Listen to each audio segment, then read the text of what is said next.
Ne consommez pas de gingembre si vous avez ces cas de figure. Hello! Bienvenue sur ma chaîne YouTube Trésor Bien-être. J'espère que vous allez bien, portez-vous très bien. Je vous remercie de vous être abonnés et ceux qui ne sont pas encore abonnés, qu'attendez-vous? Abonnez-vous et surtout activez la clochette de notification pour ne rien manquer de mes astuces 100% naturelles. Prenez quelque chose, une tasse de thé, prenez un truc car on a parlé d'un sujet très intéressant. Aujourd'hui, nous allons parler de gingembre. Avant de donner les cas de figure dans lesquels vous n'allez plus consommer de gingembre, j'aimerais tout d'abord vous donner quelques bienfaits de ceci. C'est un puissant antioxydant, un anti-inflammatoire naturel. Ça favorise une meilleure digestion. Ça traite les problèmes de nausées, de vomissements. Ça aide à combattre la fatigue. C'est bon pour le cœur et les fonctions cardiovasculaires. C'est un allié puissant face au diabète. Comme autre bienfait du gingembre, une étude scientifique a révélé que la poudre de gingembre réduit les niveaux de sucre dans le sang chez les personnes atteintes de diabète de type 2. Donc, suivez attentivement votre taux de sucre et consultez votre médecin pour savoir si le gingembre peut interagir avec vos médicaments. Selon plusieurs études, le gingembre pourrait aussi avoir des propriétés anticancéreuses. Des chercheurs ont constaté que le gingembre avait éliminé des cellules ovariennes cancéreuses.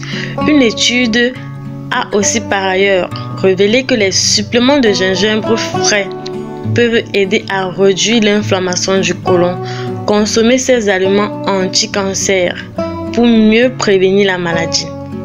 Avant de parler des méfaits du gingembre et dans quel cas vous n'allez pas les consommer, je vous invite à partager cette vidéo, commenter, liker et surtout laissez-moi dans les commentaires d'autres bienfaits du gingembre dont j'ai omis de vous partager dans cette vidéo. Continuons.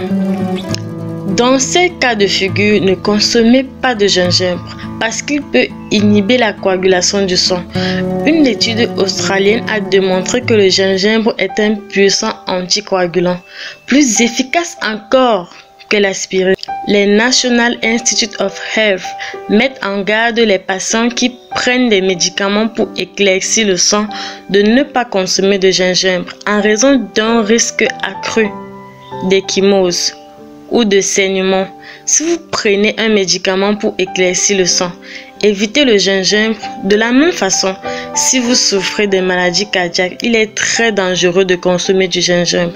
Comme autre risque, c'est un aliment qui peut entraîner des complications à la grossesse. Oui, des études scientifiques ont suggéré un lien entre la consommation du gingembre et les fausses couches.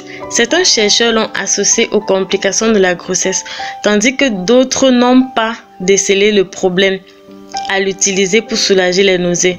Consultez toujours votre médecin avant de prendre des suppléments ou de l'utiliser pour traiter les nausées, parce que c'est vraiment pas un allié pour la grossesse. Si vous avez aimé ce genre de vidéo qui vous permet de prendre soin de votre beauté intérieure, de votre beauté extérieure, de votre santé au 100% naturel à la maison, au plus moins cher, c'est un peu comme une pharmacie à la maison, n'hésitez pas à liker cette vidéo, n'hésitez pas à partager cette vidéo pour aider bon nombre de personnes. N'hésitez pas surtout à commenter.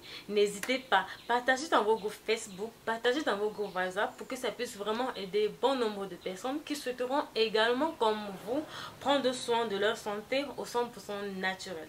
Donc, d'ici là, prenez un grand soin de vous et on se dit dans une prochaine vidéo.